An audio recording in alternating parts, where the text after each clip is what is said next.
Sekali dalam hati waktu di dalam mimpi itu? Saya nggak tahu. Saya kan bermimpi. Oh gitu. Yang berkata hati saya. Oh gitu. Kalau orang sadar kan, ini nebak-nebak ya Pak Ustadz ya. Kalau orang sadar ya.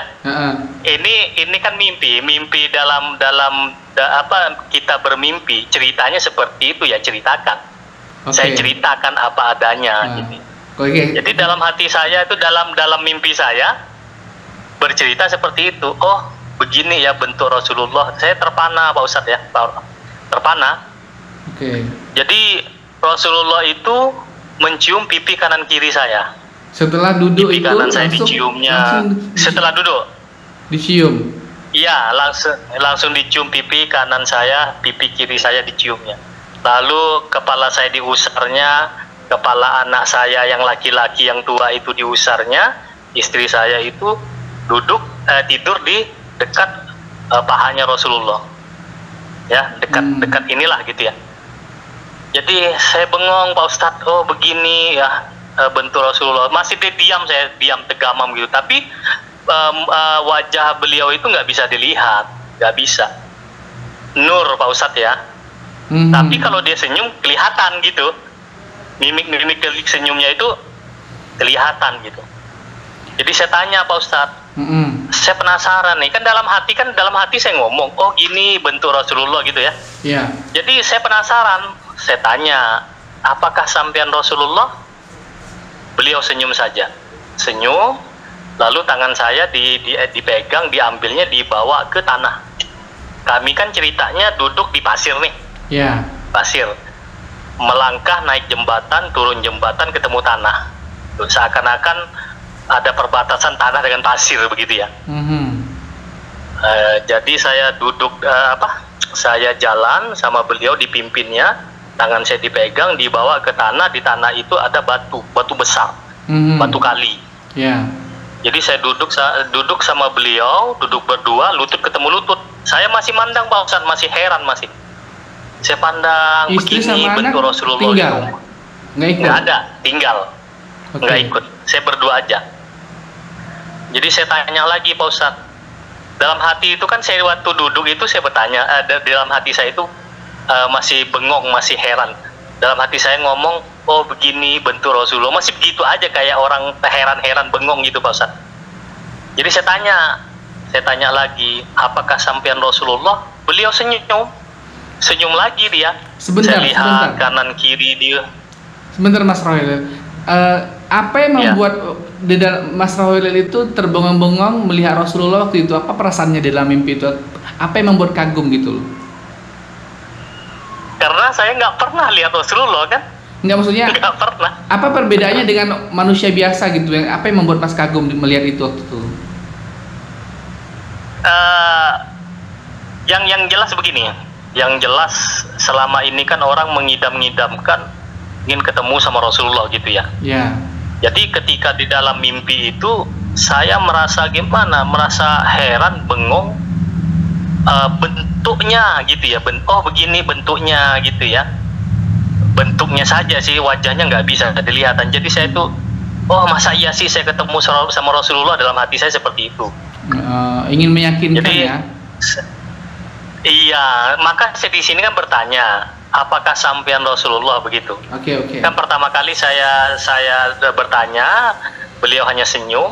Kedua kali saya bertanya lagi, apakah sampean Rasulullah? Beliau senyum lagi. Lalu saya lihat di kanan kirinya itu air itu keluar dari tanah ya, muncak-muncak gitu, sehingga tanah itu menjadi sungai.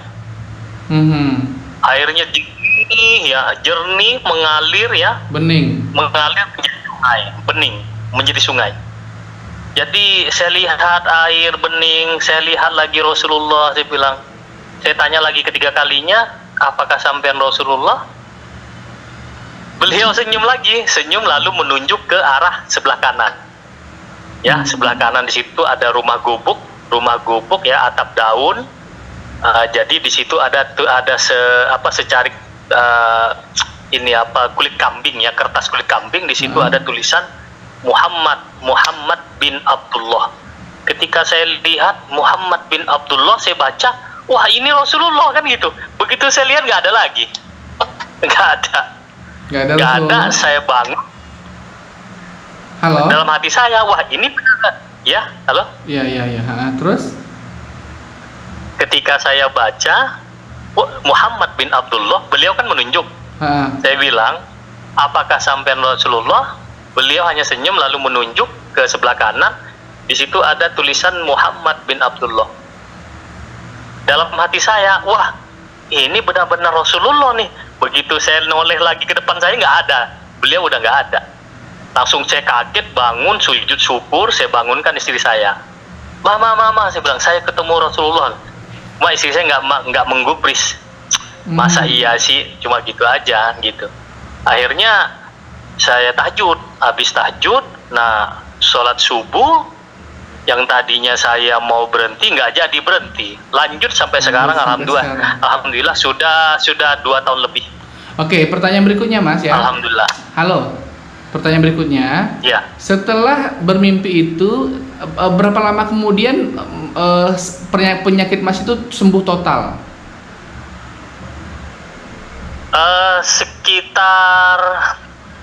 Sekitar 1 tahun lebih ya. Itu masih ada sih perubahan ya. Perubahan itu ada sembuh sedikit, tapi tidak kontan lah ya. Tidak kontan. Saya selalu berdoa, ya Allah, kalau memang ada obatnya tolong didatangkan. Itu aja saya ini. Oh, masih saya pikir begitu. Saya pikir tadi sembuhnya itu sekitar beberapa hari atau seminggu kemudian langsung sembuh total begitu ya, bukan ya? Oh, enggak, setahun lebih lah begitulah, setahun lebih.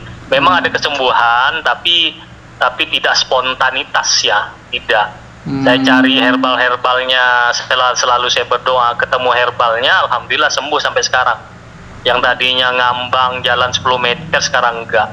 Yang tadinya makan muntah sekarang enggak. Kalau ginjal nyilu sekarang enggak.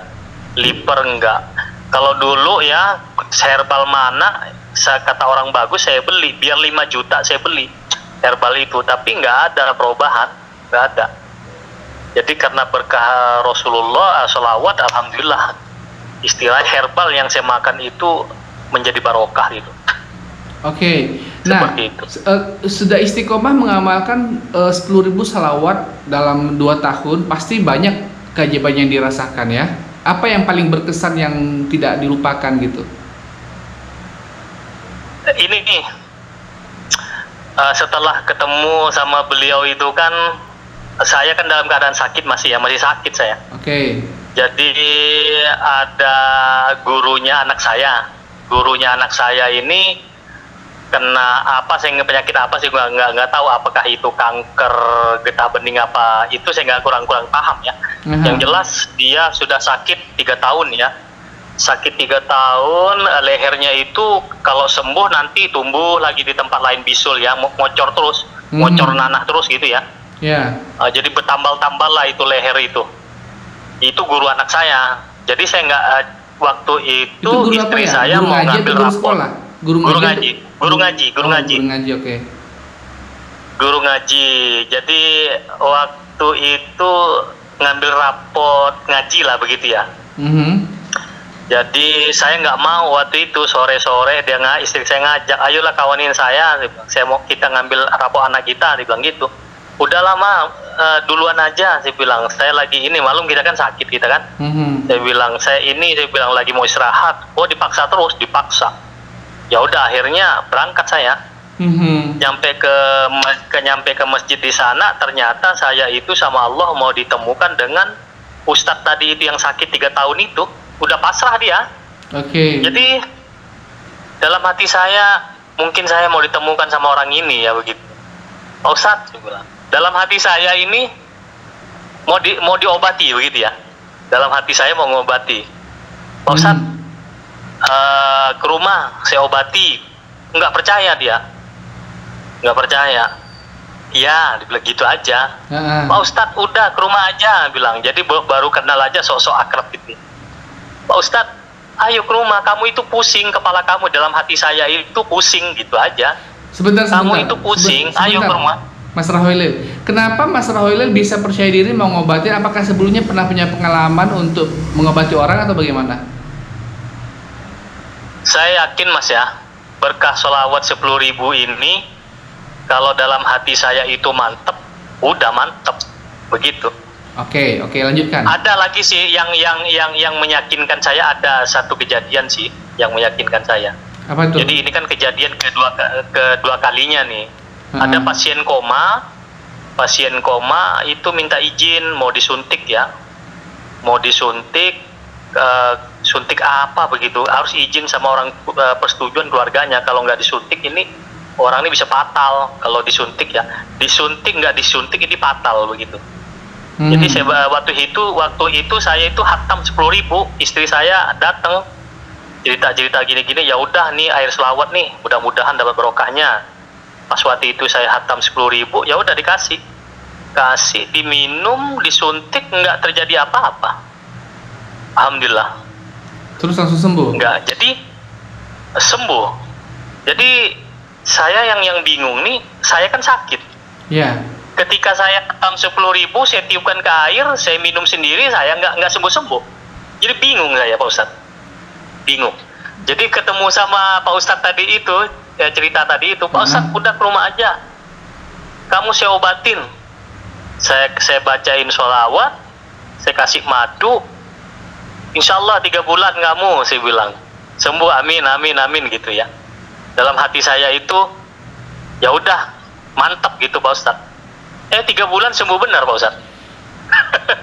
Iya, itu tadi ketemu sekarang kasih airnya berapa banyak? 1 botol aja atau berapa banyak? 1 botol aja, 1 botol. Madunya 1 botol. Jadi kalau misalnya itu tadi airnya sudah habis, nggak dilanjutkan lagi atau cukup itu aja obatnya yang dikasih? Enggak, itu aja. Kalau ketemu sama saya sekarang senyum aja itu orang. Senyum aja, karena sudah 3 tahun itu nggak sembuh-sembuh, udah ke dokter kemana-mana itu. Terus ada lagi kejadian. Terus? Kejadian lagi ada waktu sekitar 11 bulan yang lalu. 11 atau 12 bulan atau setahun begitu ya kejadiannya. Iya. Terus? Itu namanya Berry.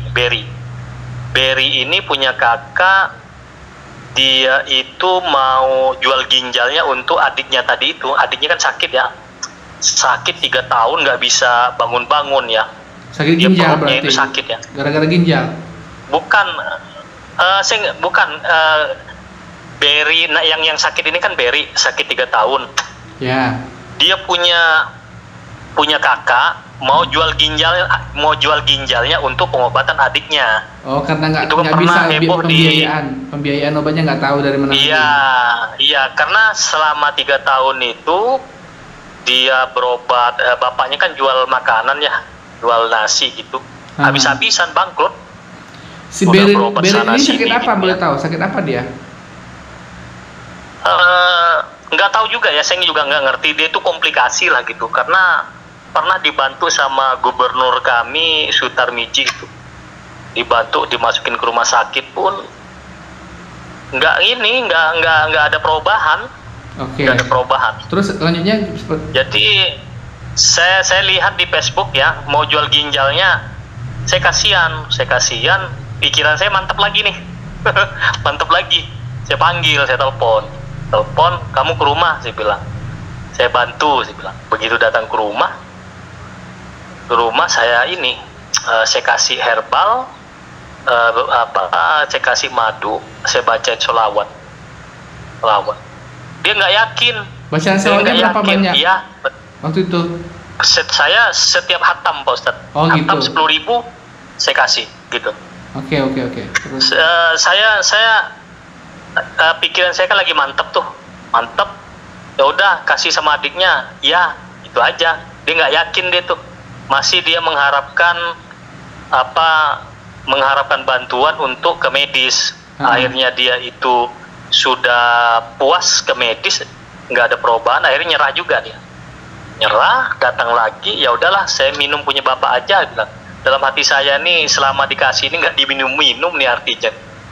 Jadi begitu dikasih lagi sekitar 3 bulan 4 bulan begitu hilang ceritanya Pak Ustadz. Cerita nggak lama si Berry ini nelpon, dia sekarang kerja di Mall Pontianak, dia kerja bagian es krim sekarang. Nelpon dia, Pak, ini Berry, siapa? Yang sakit kemarin itu, kan dia kan 3 tahun sakit Pak Ustadz, nggak keluar rumah ya, putus sekolah apa kan, diobat sana situ sembuh. Saya minta sama Allah, ya Allah, dengan berkah sholawat 10.000 ini saya minta disembuhkan anak itu gitu. Alhamdulillah Pak Ustadz, dia nelpon, saya udah sembuh Pak, bilang. Alhamdulillah sih bilang. Dalam hati saya membaca 10.000 untuk saya sendiri aja belum diijabah. Di situ saya bingungnya Pak Ustadz.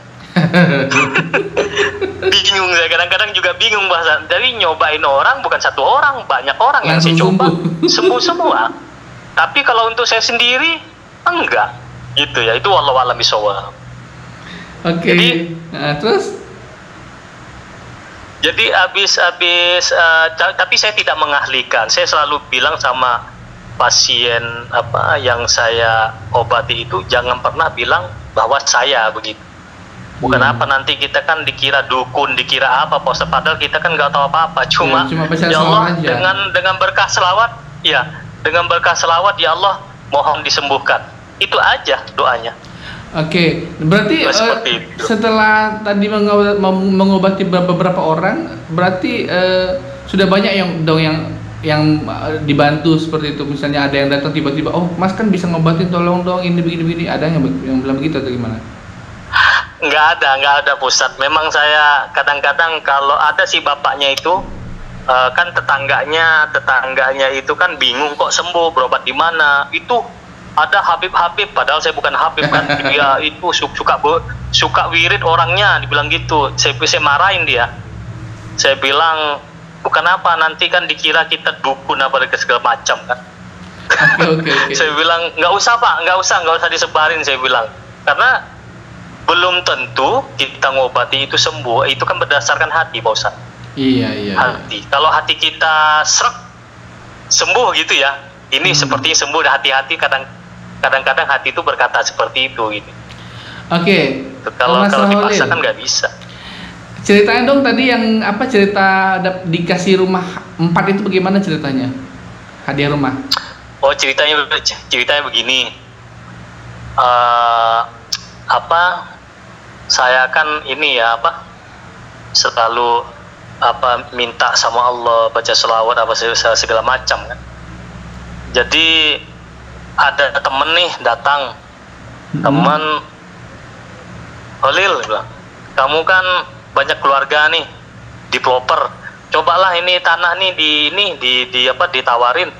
Dalam hati saya malas gitu ya. Jadi ya udahlah, karena tadi nggak enak sama dia, saya cobalah tawarin sama keluarga-keluarganya. Ternyata ditanggapin.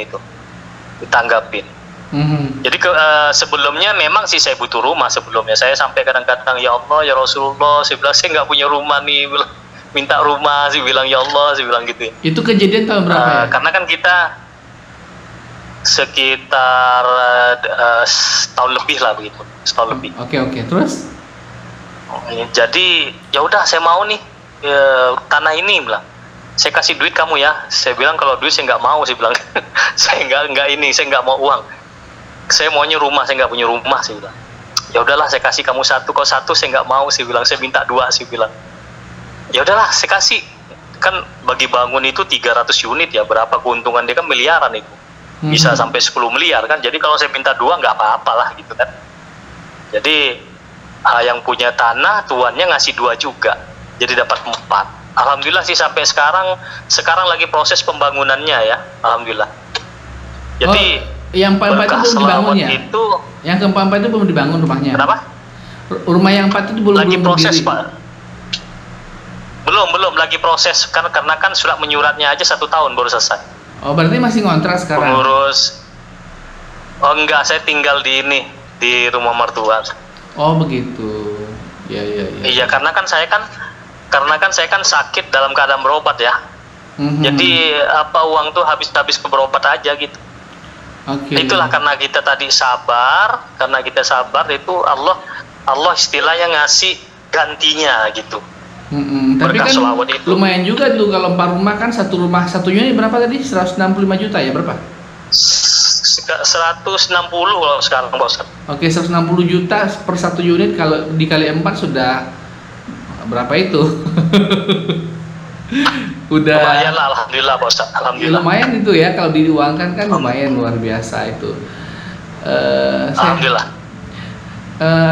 Apa lagi yang saya jadi bingung mau nanya apa lagi nih? ada lagi keajaiban yang lain yang belum, yang ingin diceritakan atau gimana? Pas kemarin ini, pas kejadian lockdown itu ya, kejadian lockdown itu kan, waduh macet nih, nggak bisa kerja,